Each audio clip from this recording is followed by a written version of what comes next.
mais man nekk naa nit boo xam ne parce que ci depuis jamono bu yàgg y compris nit bu may saaga man di saaga sama waajur tout le temps dama naan gars yi dawal leen yërmande fu mu gën a méttee donc tout le temps damay wax que ni nit ñi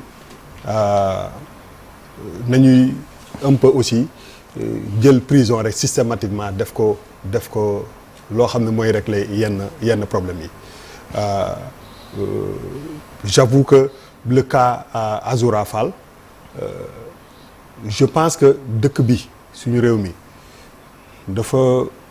nekk 2021 ba 2024 mu am yëngute yu metti et effectivement je touche du bois musuma dugg biir kaso walla mu ci yàlla musal mais je sais que surtout suñu kaso yi metti na et beaucoup de gens muy opposition muy pouvoir ñu fa jàll am na lu mu def ci ñoom et je pense que boo xoolee mutation yi ak changement de régime yeeg yooyu yëpp y a beaucoup de gens yoo xam ne sax xooluñu leen bu baax parce que boo demee ci dëkku yu mag yi am na choc yoo xam ne su ko nit yi dundee day am répit nit ñu xool leen yow ñi nga xam ne seen xam-xam màcc na ci wàllu woowu ñu xool ak ñoom boo demee seen sax fu am catastrophe dañuy woo ay nit yoo xam ne dañuy ñëw pour dalal famille yi parce que nit mën na ci jógee dara parce que de ce que je vois fan yi je vois des choses si internet bi lu bëri ñu ma koy yónnee des fois des gens qui ont fait un peu la prison et ñuy wax nga tu te rends compte que vraiment yombul et am na lu muy def si nit yi et je pense que bëri na nit ñoo xam ne tey jii nii étape boobu dépassé wuñ ko y compris des gens yoo xam ne peut-être que sax am na ndombay tànk ce choc là nit ñooñu dépassé wuñ ko parce que il faut savoir aussi lire entre les lignes et dis nit ñi seen comportement ñoo xam ne ba léegi bàyyi wuñu affaire bi dem ils n'ont digéré wuñu te boo digéré wul boo jiitoo nit après ñi nekk ci suuf yëpp ñoom du ñu mën digérer et damay wax que ni chaque jour ma wax ko fi que dëkk bi la responsabilité historique du président de la République c'est de réconcilier ce pays là choc boobu pour man dañ koy dund ba tey te boo nekkee ci nguur nga am ce sentiment là peut-être di nga ko génn teg ko ci table bi wala nga koy xeexee wala nga koy fayoo te doo ci rendre sax compte parce que aussi ci biir famille bu ci kenn xelam neexul ñi ne ci famille bi war nañ koo xam dès le début dès le départ te boo nekkee ci biir famille li ñu naan le linge sale se lave en famille soo nekkee ci famille mu am kenn koo xam ne xam ngeen ni kii xelam neexul dafa am noo leen koy gérer ba affaire bi du ëpp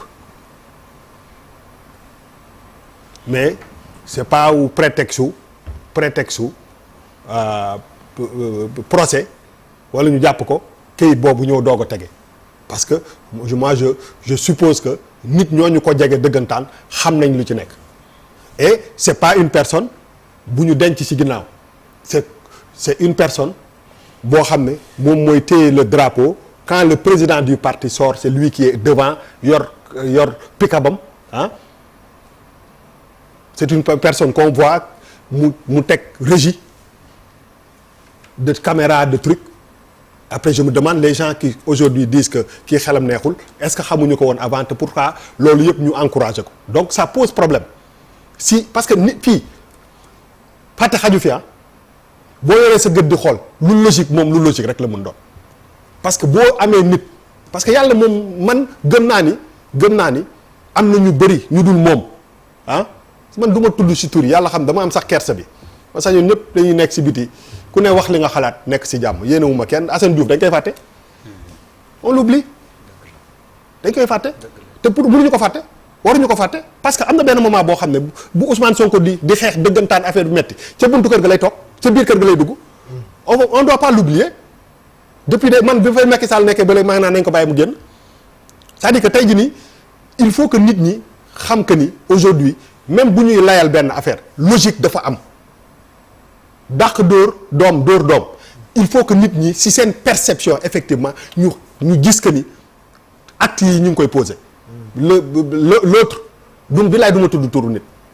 benn Abdou ki ñu denc si kii bi c'est-à-dire que situation Azoura bi daf ko indiwaat ci kaw table bi parce que yaay ji ne ci kër ga di xool di seetaan parce que ñooñu ñooy seetaan émission bi il faut ñu sóoraale leen nga xam ni c'est du ñu ay juge du ñu ay jànguñu sax mais ñoom seetlu rek la ñuy am dañu naan waaye yow gune gi moom kon lii moo tax ñu denc ko waa kii nag waa kii saaga woon kii ñii fan si président Diomaye lañu ñu ne kii de saaga woon na président Diomaye ñii bëgg président Macky Sall yow kii waxam ji ñaaw na di mais après maire bi nekk ci kër ga wala citoyen lambda bi parce que il faut ñuy wàcce débat bi foofu moom day xool danaan waaw kii lu mu koy toppee te ba léegi lu ñuy toppee nit bi mënuñu ko teg ci kaw table ba nga ne parce que kenn du waxal kenn koo xam ne da nga tooñ yenn genre tooñ ñu tegaluñu la ci table bi loo xam ne firnde na ni kii war nañ ko jàpp yóbbu ko instruction muy dund c'est-à-dire que on est peut-être des fois on est en train de créer un potentiel fou te xamuñu ko parce que bu ñu nee Azoura dafa def parce que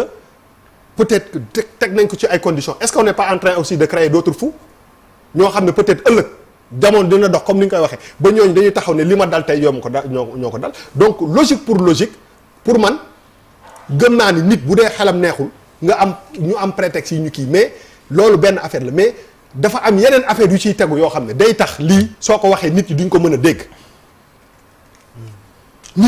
a dégg te loolu bu ko gars yi gisee yàgg na maintenant l'autre question mooy que àddina si kanam la ne quand une personne joue les premiers rôles et nga xëy suba ne ma kii wérul xanaa dootuma ko gisati di si kanam baawu li gët de parce que après. mais est-ce que du saraxu parti bi. non nous on parle de justice parce que loolu moom moo ko génn ci kii bi ëllëg si cette même personne parce que affaire bi dootul affaire parti ce sont des déplacements yoo xam ne état wu Sénégal sax moom moo koy kii donc c'est pas doo pointer du doigt nit yi mais tey jii nii munoo fexe ba loolu après gars yi duñ ko teg ci kaw table bi. mais Bouba. aujourd'hui l'état de démence peut être temporaire hein. non. mooy ce qu'on appelle dof passenger. loolu dafay arrivé ñun ku ci nekk. dafay arrivé nga dof. xaaral ma expliqué xoola moom laay wax nii. j'ai l'impression ndeysaan. te ci kër yi comme ni ngay wax noonu. non j'ai l'impression que c'est du déjà vu c'est-à-dire que yaa ngi ci sa rôle utal lay c'est-à-dire que rôle moom laa déjà vu mooy que rôle bi mooy que tout le temps lu mu metti di nga ko wutal lay. non utaluma lay. non xaaral je parle d'une manière générale. non mais yow. dafay am borom xam nga li nga wax ni c'est pas fortuit c'est pas gratuit comme ça nga jéggi da ne ça peut être temporaire parce que yaa ngi wut. benn non yaa ngi wut excuse boo xam ne ëllëg bu ñu gisee waa ji ne c'était temporaire mu saaga waat nga ne léegi dafa ñëwaat dem dëkk la wala day toog li ngay wane xam ko non dëgg la boo nee ça peut être temporaire. léegi boo demee ba ci ne ok kon c'est bon mu dem ba ci biir defaat ko déedéet da nga ne dafa dellu si waat. je parle pas en l'espèce de parole moo tax mais je parle d'une manière générale. waaw mais non état de démence. waaw mais non ñun dañuy. ñun yàlla dafay def. déedéet xam nga yow foofu nag. nga gis ci koo xam ne waaye man ni nga yoree ay nit. waaw ni nga yoree ay nit. yow sa équipe bi ni nga yoree ay ñoo xam ne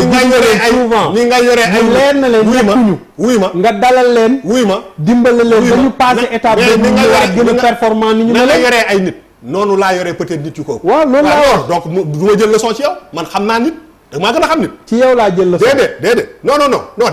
dama ne yow yaa ngi def yëfu politicien. yaa ngi wut alibi au cas où parce que question bu am importance la poser. mooy que normalement quand tu déclares une personne que nit ki wératul mooy que cette personne là waratul jouer le premier rôle addinañ ci kanam ma ne la bu ma demee gis ko ça me posera un problème suba la de parce que loolu moom mooy que à partir de maintenant tu mets le gars en retraite nan waxante dëgg parce que tey jii nii quel que soit même boo nekkee ci parti tu es let non yaa ngi mais Bouba am na ay aliénés yoo xamante ne kër gi mënul ci ñoom dara mais malal kaa ma expliqué la kër gi nag kër gi dafay fekk mu nekk sa kër bu dee kër goo xam ne réew mi dañ la ko dénk. non yow yaa wax. non da nga ne yow yaa wax non attends non moi je te prends au mot. yow yaa wax en fait oui situation bii am na ñu ngi koy lay situation bii am na mais en même temps il arrive que ñu bàyyi ko il joue les premiers rôles. waaw mu continue mais il joue les premiers rôles où. mais bon c'est ça que je te dis. parti bi lay jouer les premiers rôles malal li may wax du man maa koy tànn man ba ma yeewu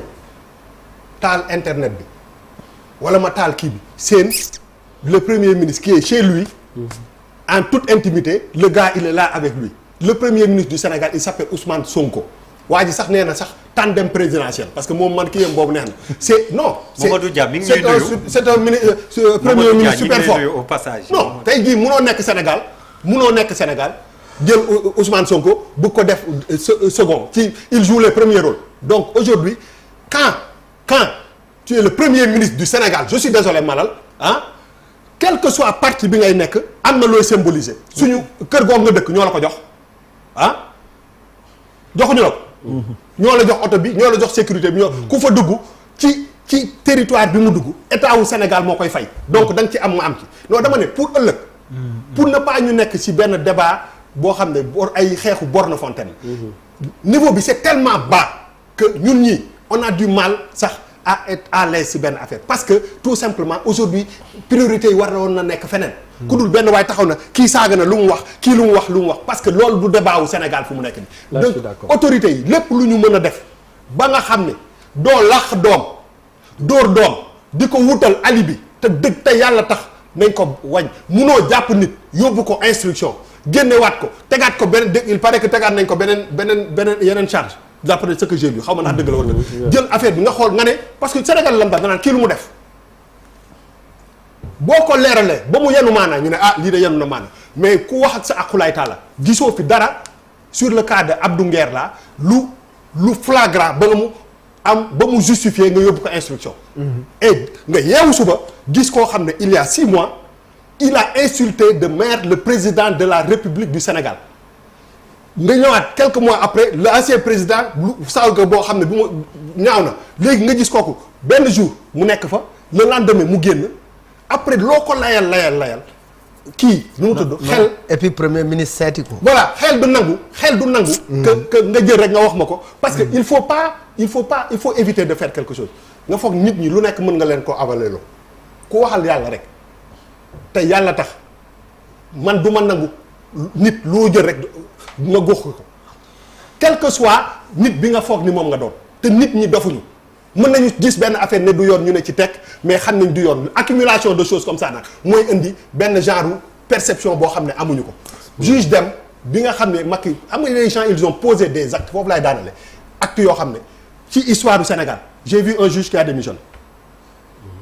amuñ culture de démission de non dama juge bu démissionné mooy gëmoo justice bi mu ngi doxee non c'est ce que je sais mooy que ça remet en cause sax kii bi nu mu tudd alternative bi ñuy wax ni moom mooy parce que avant pour man justice dëgg moo ko jiitu fu dëgg amul justice bu ñuy wax justice bu nu fa am donc le gars bi nga xam ne moom moo démissionné ci jamono bi nga xam ne ñi nekk ci pouvoir bi ña nga jàkkaarloog Macky Sall di xeex ak moom bu dellu see tey gi ni ne même justice bi il a les même problème il voit la même chose ñun aussi dañ ci am jàngat bi ñu koy jàngat parce que xaarul ba tey mu doog ko wax c'est la deuxième fois que ma gis ko xaw ma ko yoruma numéro am yorul sama numéro mais dëgg la yàlla bëgg donc nit boobu bu ñëw ne la man de la ma fa gisoon ba taxoon ma bàyyi ci jamono yële moom laa fi gis ba tey mais diñ ko bàyyi nopp déglu ko mais sur les actes c'est-à-dire que am na ñoo xam ne ñi ngi leen bundu xataal parce que peut-être arrangé wuñu pouvoir bi fi nekk am na ñoo xam ne même bu fekkee ni li ñuy wax c'est condamnable mais munoo jël affaire bi tey nga def nii ba pare utal ko lay nag utal lay la ñu war a bàyyi dañuy def benn affaire ba pare nit ñi génn ne wéy mais dégg naa benn nit ne waajaa ngi des fois day ñëw sama kër quelqu'un qu'on recherche ñu koy recherche ñu ne ñu ngi koy recherche man ma nekk nit ku ndomb kànk ci biir parti bi am doole nga ne nit ki ba pare ne procureur balaa ngay dugg sama kër nag na nga am kayit bu la dugal mais ça c'est presque de la défiance xam nga dëgg rek la yàlla bëgg loolu et tu représentes tu incarnes l'État bu premier ministre sëqatee nga ne yaaram kàllaam quand les gens le Sénégalais lambda quand il regarde te yàlla tax mais il se dit mais attends mais kii il est tenté de dire au procureur bul dugg sama kër comme ça mais quand une personne te dit ne traverse pas chez moi mooy lu la fa dal yaa ko teg sa bopp dafa am ay wax yoo xam ne après quand ça vient d'une autorité le Sénégalais te yàlla tax te ñu bàyyi far di nga ne mais attends mais c'est-à-dire que c'est presque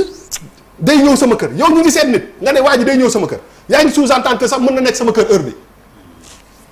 mais balaa ngay dugg sama kër nag na la lu leer indi te kenn waxu ci dara après 2 jours après le gars il rentre chez lui kenn du ci wax dara soit dañuy wax dëgg wala ñu nekk ay naafeq te man du ma naafeq damay wax lu ma xalaat kenn mënu ci dara. Der benn précision bu ndaw rek Badara bu ndaw.